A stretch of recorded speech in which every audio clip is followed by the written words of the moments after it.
Hello everyone, and thank you for attending today's webinar, Biomarker and Alzheimer's Disease, Role of High Sensitivity Assays and the Applications.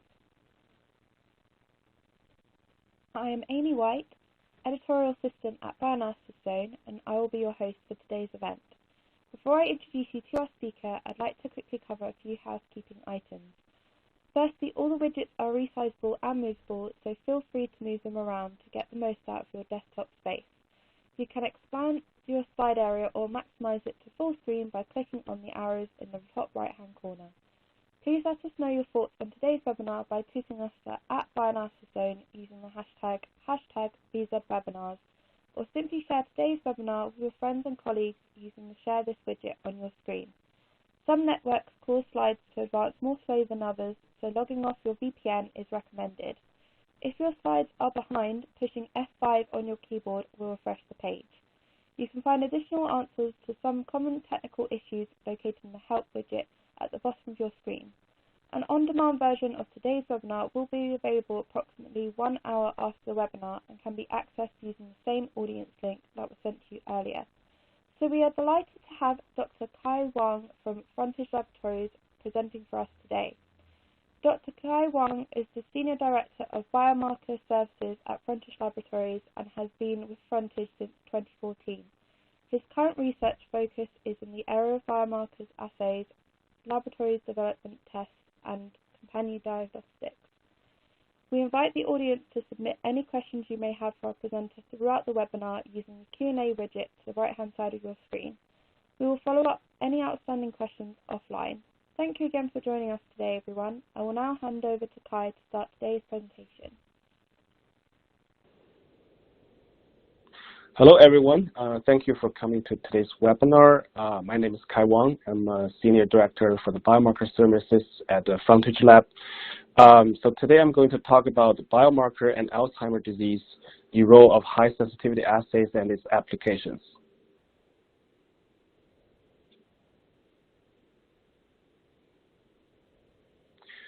So here is a brief outline of today's agenda.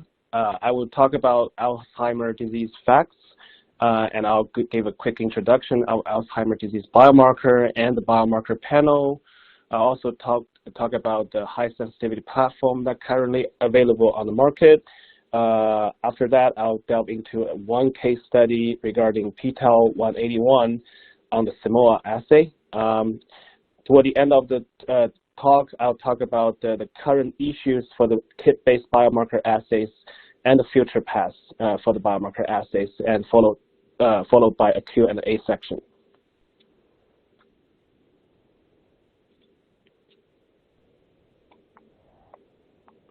As many people know, Alzheimer's disease is a type of dementia that affects memory, thinking, and behavior. It destroys the memory and other important mental functions. Alzheimer's is one type of dementia, and not all type of dementia is due to Alzheimer's.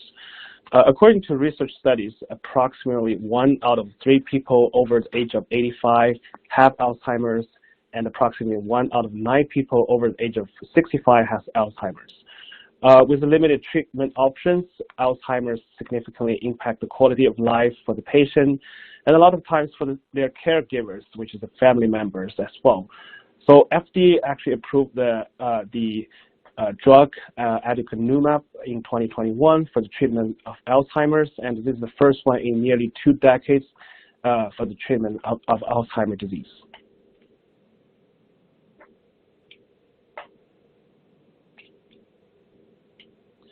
So based on the pathological processes, Alzheimer's disease biomarker can be divided into 3 different categories, which is the popular A, T, and N systems.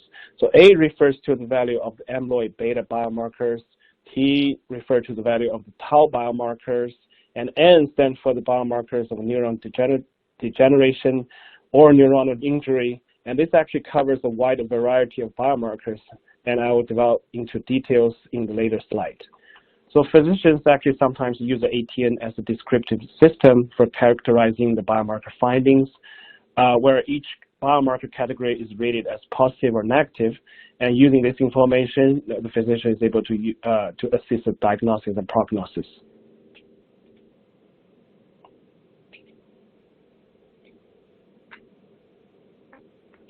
So based on the intrinsic properties of the biomarkers, Alzheimer's disease biomarker, just like biomarker for any type of other diseases, can be characterized as genomic marker, protein biomarker, metabolic markers, and other type of biomarkers. So selected blood-based biomarker are presented in the second column under each category in this table. Some well-known and well-used biomarker, including ApoE4 genomic marker, NFL, and amyloid proteins biomarkers. So research also reported the correlation between the metabolic markers such as the lipid concentration level against Alzheimer's.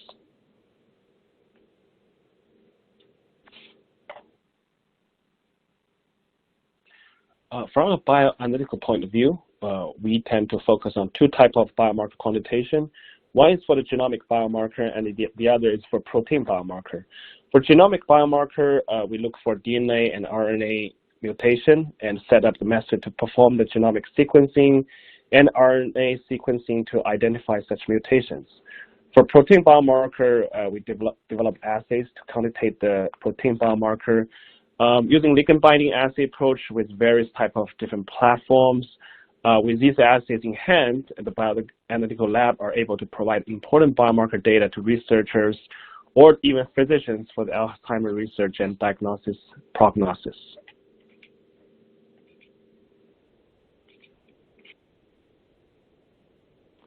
So here I would focus on the protein biomarkers, and we can do a genomic marker at a different time.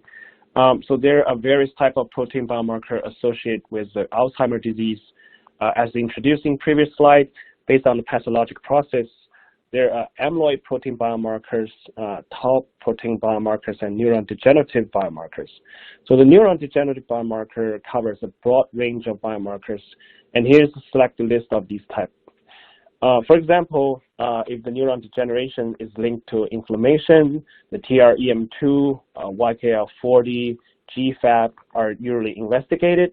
When looking at the neuronal injury, the neurofilament light chain, which is the NFL, VILT1, FABP3 are good candidates. If researchers are interested in synaptic dysfunction, the neuron grandin, NTPX2, and SNAP25 can be monitored. So outside these three types of biomarker, there are also some other type of protein biomarker that has been studied and reported, which can also be served as good biomarker to predict Alzheimer's. So one recent example is from a published paper. It is a conformational variant of P53 protein, aka the U-P53AZ. So this biomarker is said to outperform other biomarkers such as amyloid beta, ApoE4 for diagnosis and prognosis. From a bioanalytical scientist point of view, one interesting thing about this paper is that the authors use the microflow mass spectrometry to quantitate the biomarker. And this marker is said to be able to predict Alzheimer's 6 years prior to the onset of the symptoms.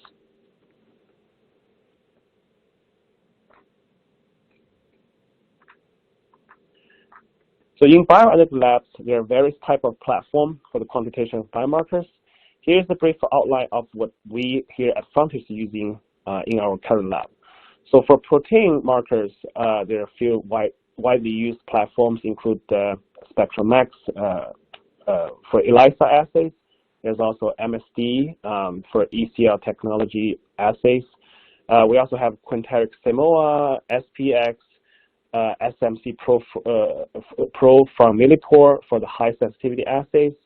We also carry Ella, Luminex for kit-based assays and protein screening purposes. We also have Quantis QV Imager solely for the complement biomarkers. We also have one SciX 6500 Plus for the quantitation of various types of biomarkers, including the small molecule and large molecule protein biomarkers.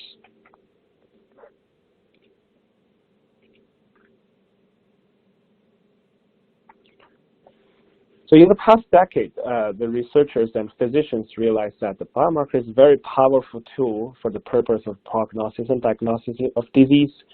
That is also the case for the Alzheimer's. The most widely used type of biomarker are amyloid beta PET scan and the amyloid beta 42/40 ratio. So the amyloid 42/40 ratio in CSF sample especially, it gives the physician immediate insight regarding the amyloid buildup of the amyloid pathology in patient brain. The ratio decreases over time from a Alzheimer's disease patient from the pre-symptom phase to the MCI phase and eventually to the dementia. So research indicates that different patients can have different concentrations of amyloid beta 42 and amyloid 40 proteins. However, the ratio of these two proteins can offset each other from different patient individuals. The ratio of these two proteins provide much more accurate information compared with the individual amyloid beta concentration for the physician to make appropriate diagnosis. It will also resolve one particularly important issue, which is that amyloid actually has a tendency to absorb onto the sample tubes used for collection and storage for CSF samples. Because both forms of amyloid actually are similarly affected by the absorption, these changes are considered normalized. Amyloid beta 42/40 ratio in CSF actually provides an earlier indication than the PET scan for the Alzheimer-related changes in the patient's brain. It is also less expensive compared with the PET scan.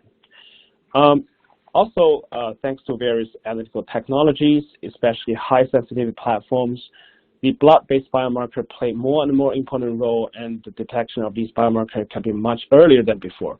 The protein biomarker concentration for amyloid, tau, p-tau, and other neurodegenerative biomarkers increase over time for Alzheimer's disease patients from the pre-symptom phase to MCI phase and eventually to the dementia.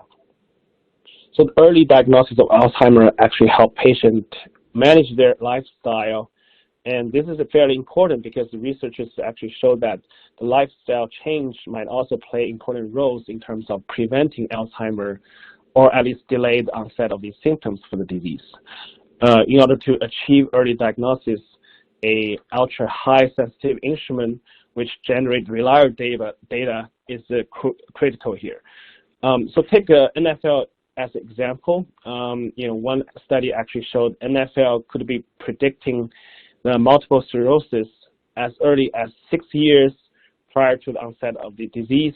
However, the problem for NFL is that this biomarker has a really low concentration in the bloodstream, and recently, because of development of high sensitivity platform, this NFL data has been published widely and linked with various types of neurodegenerative diseases.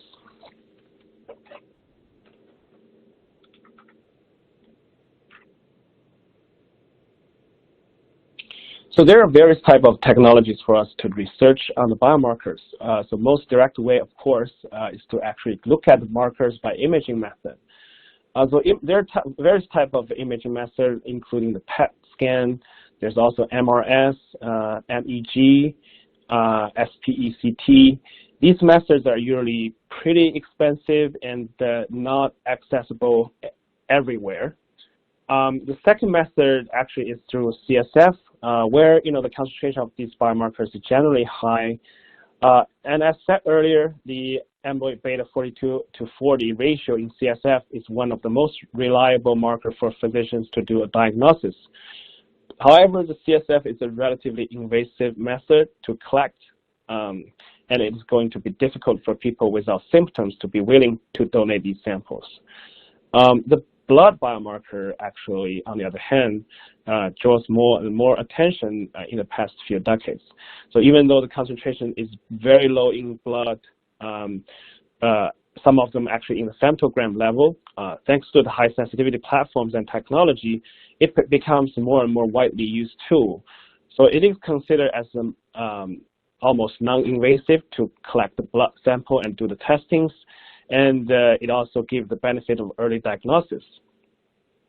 Some of these biomarkers are said to be able to predict the disease years before the onset of symptoms, just like the NFL I mentioned in the last slide.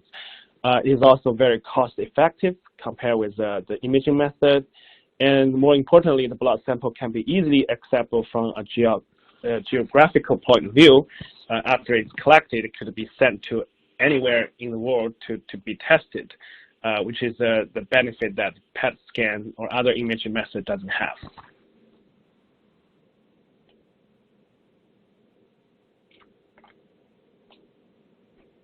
So here it shows some of the reported mean concentration or the medium concentration values for selected protein biomarkers.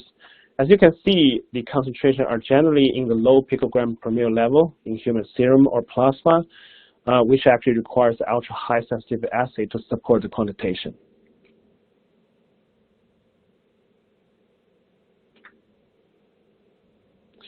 So here we want to introduce the biomarker panel idea for the diseases. So biomarker panel is a group of biomarkers related to a certain disease. With a group of working together, we'll be able to achieve a better sensitivity, specificity, and accuracy for the prognosis and diagnostics compared with a single biomarker. So the biomarker of choice consists of a genomic marker, protein marker, metabolic markers, and other type of markers.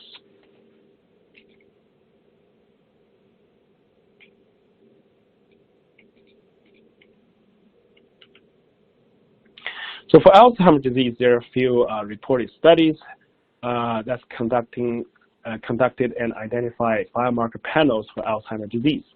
For example, Ray and co-workers published their first work in 2007, including 18 protein biomarkers for the diagnosis of Alzheimer's. On the figure at right-hand side, this panel also included 10 protein biomarkers and 1 genomic marker. This particular panel yields 87% accuracy, 85% sensitivity, 88% specificity for MCI to dementia. This work was published by Baird and co-workers on the Frontiers in Neurology in 2015.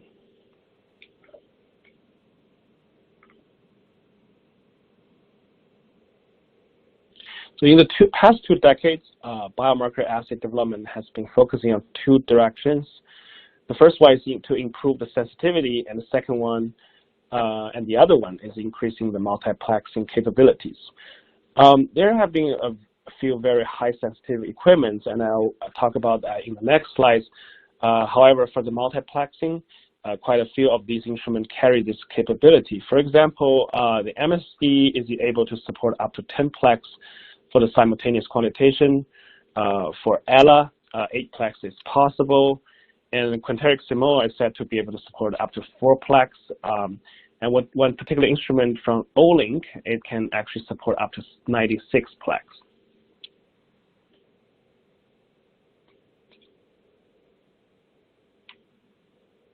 So here's a brief outline of selected high sensitivity platforms. So Quanterix have 2 different instruments. They're bead-based platforms, Quanterix Simoa, and the other non-bead-based planar instrument called SPX. MSD also carries the S-plex assay, which have much improved sensitivity compared with the regular MSD ECL assays. SMC Pro from Millipore is another choice, which is capable of supporting high sensitivity assay as well. So all these assays are capable of detecting protein markers at femtogram levels.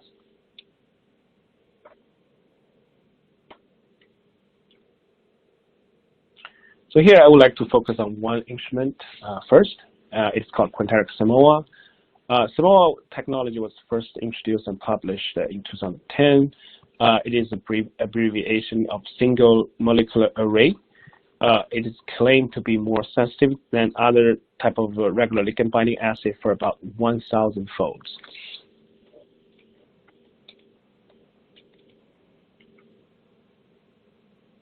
So Frontage and Quanterix announced their partnership in 2016 for the joint effort for biomarker assay validation, software validation of Simoa instrument.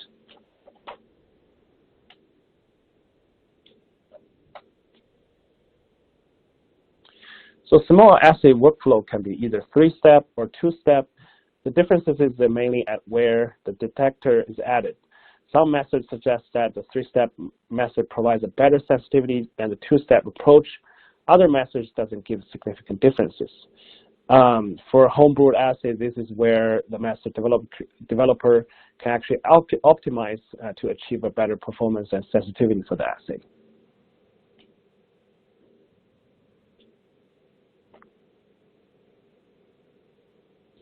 So using the Simoa technology, here I present a case study for p-tau181 quantitation in human plasma. So Frontage adopted the Quantix Simoa p-tau181 Advantage V2 assay kit and conducted full validation following the 2018 BMV guidance, as well as the CLEAR guidance. So 4PL regression model was used and 1/y² weighing factor was applied. Data was analyzed using Watson-LIMS version 7.6.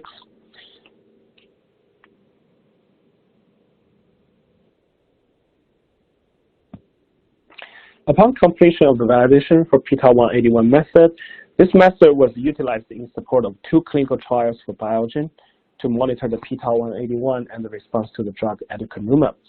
So aducanumab is the first ever drug to treat the underlying cause of the disease, which is to remove the amyloid plaque from the brain. So a total of approximately 7,000 samples were analyzed, and a correlation between the p-tau181 concentration level and the treatment effect from aducanumab was clearly observed. So results were presented in the clinical trials in the Alzheimer Disease Conference, CTAD, in November 2021, and also was published at the JPAD at March 2022. So one thing to note here is that even though we use a clear validated method to support the assay, the result has no intention for diagnosis purpose. The sample were collected way before we did the test, and the clear requirement was used as a quality standard for this particular assay.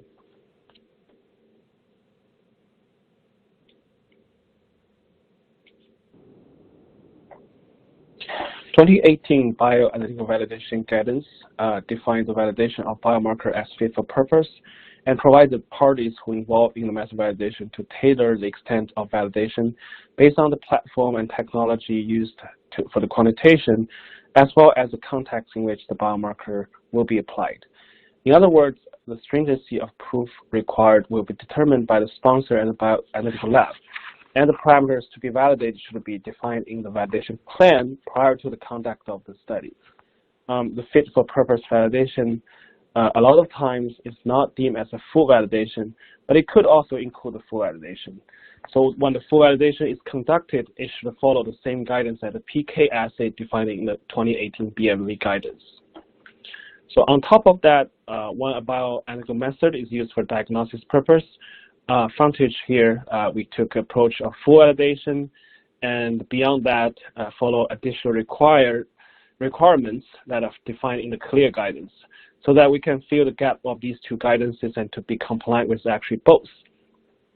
This means a good amount of additional work will be done when we choose to conduct the CLEAR validation, and it means that the work is subject to both FDA and DOH audit.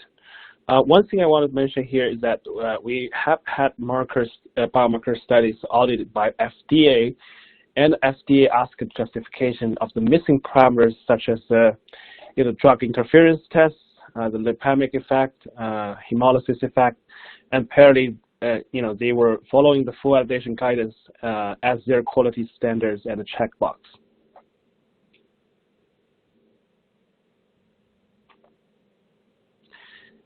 This is a brief outline of differences and connections between the GLP and CLEAR.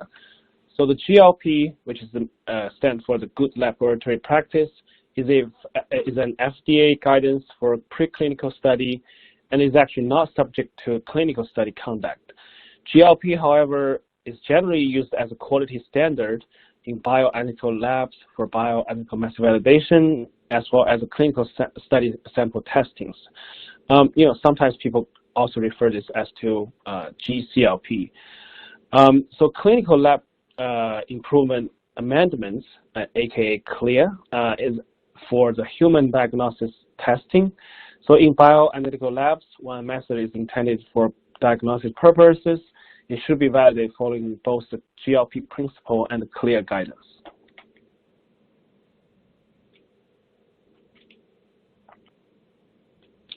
So for the method validation, here's a side-by-side comparison between these two guidances.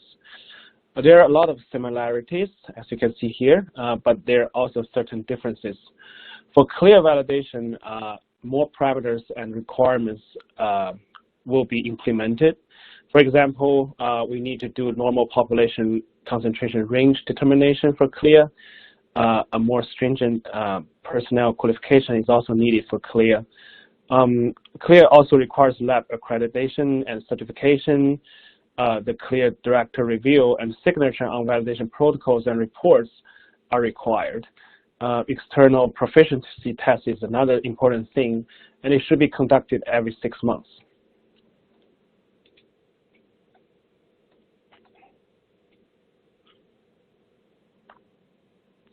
So toward the last part of this presentation, I would like to discuss some of the current issues for the biomarker kit-based assays.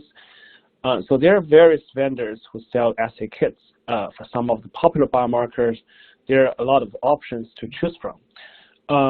Are they generating same or similar data for the same sample? A lot of times the answer is no. That's based on our own experience. That is actually the first issue for the kit-based assays. Even for the same kit, occasionally we do see a large lot-to-lot variation from the same product. And the third issue here is that when the vendor develops the biomarker assay, they might not follow the same set of guidance as we do. For example, some vendors consider the LLQ as twice of the blank baseline. Others do follow FDA guidance on the LLQ and actually test the CV and bias and recoveries at LLQ concentration level. So on top of that, a lot of parameters are not necessarily investigated during the development of these assay kits. And lastly, majority of these assay kits are using what we call surrogate matrix approach, meaning that they use a buffer to prepare the standards or dilute the QC and study samples. This actually adds another variable to the biomarker assay for accurate absolute quantitation.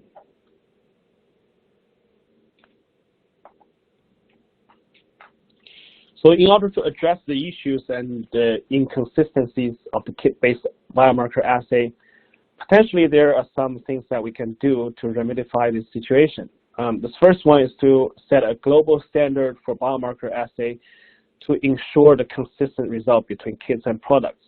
Considering there are so many different biomarkers and the purpose of each biomarker is drastically different, probably we should start with the critical and popular assays, especially the ones approved by FDA as companion diagnostics. So currently, the majority of the companion diagnostics assays are genomic assays, with potentially more and more protein biomarker assay being developed and selected as companion diagnostic assays. The standardization is an imminent need.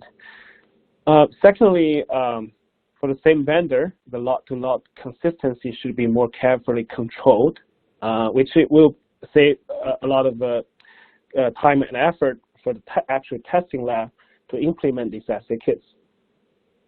So thirdly, the more data exchange between different vendors who develop the same assay kits, reagents, and products should be conducted. So potential cross-validation should be done by the kit developer before actually releasing these to the pharma or biotech companies and the CROs. Lastly, knowing the importance and the superiority of the biomarker assay panel, more panels should be carefully developed and constructed to achieve a better sensitivity, selectivity, specificity, and multiplexing should be encouraged to achieve the best efficiency for sample volume and cost, etc.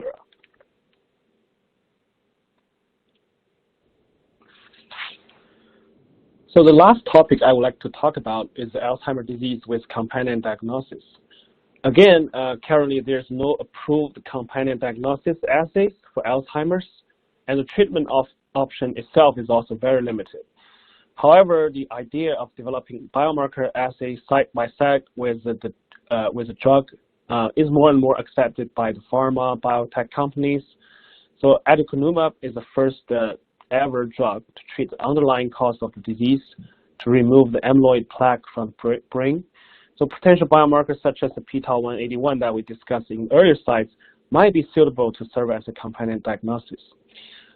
Searching for additional genes or a combination of multiple genes that contribute to the pathogenesis could be candidates for companion diagnosis. However, this will require extensive scientific research processes and efforts to identify and locate. So on top of that, the changing the lifestyle, as mentioned earlier, is also suggests to prevent or delay the Alzheimer's disease. By changing the lifestyle, it means having high quality sleep for your brain to take a really good rest, and also take care of the heart health. Also, is said to be directly correlated with Alzheimer's disease as well. So increasing the cognitive reserve by continuously learning new things that could potentially prevent Alzheimer's disease as well.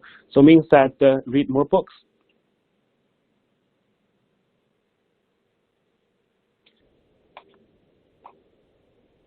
And that's all for today's presentation. And I would like to thank everyone who joined this presentation.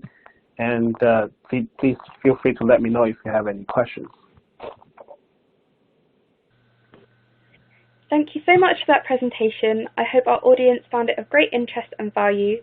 We are now moving on to our Q&A portion, so if you do have any questions for Kai, then please submit them using the Q&A tool to the right-hand side of your screen.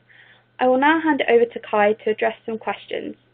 So my first question is, can we expand the companion diagnostics to Alzheimer's disease? Thank you so much, Amy, for the questions. And this is a really good question. So for companion diagnostics, currently it's focusing on oncology therapies. In recent years, the idea of combining companion diagnosis with therapy is more and more studied and exploited beyond oncology and potentially in Alzheimer's disease therapies.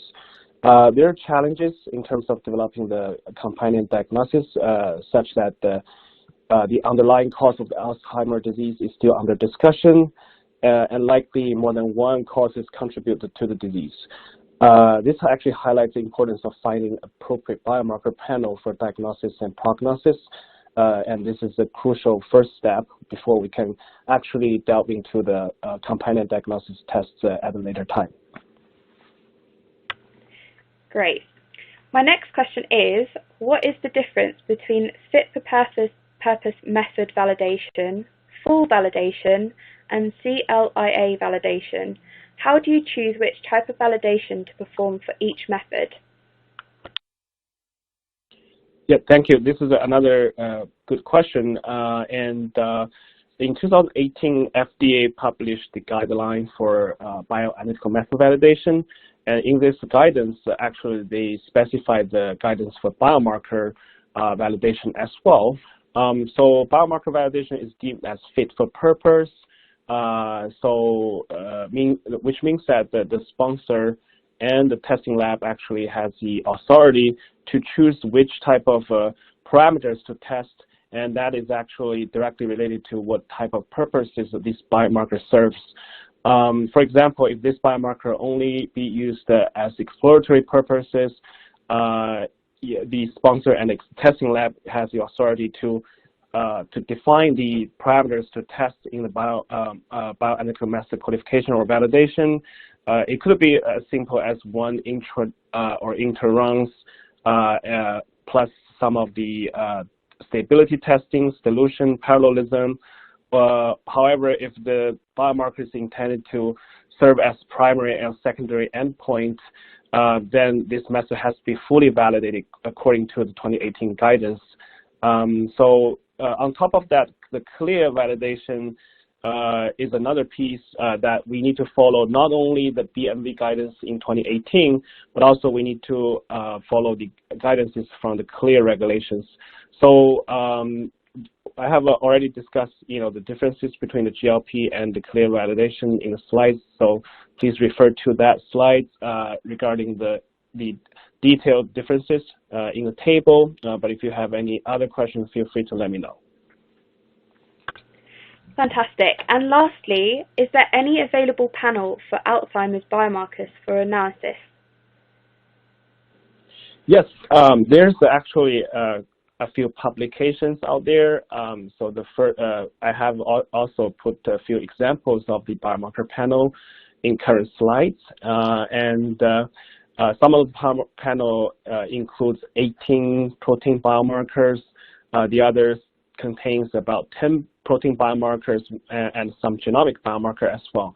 So the bottom line is that with the combination of these biomarker as a panel, it increased the specificity, sensitivity, and selectivity to achieve a better diagnosis and prognosis. Great. I would like to once again thank our wonderful presenter Kai, as well as you, our listeners, for your time and questions. If you would like to let us know your thoughts on today's webinar, please feel free to complete our feedback survey in the resource widget, tweet us at BiomarkersZone, or email us at webinars@biomarkerszone.com. Don't forget to visit us at www.biomarkerszone.com for more webinars. Thank you again for attending, and goodbye.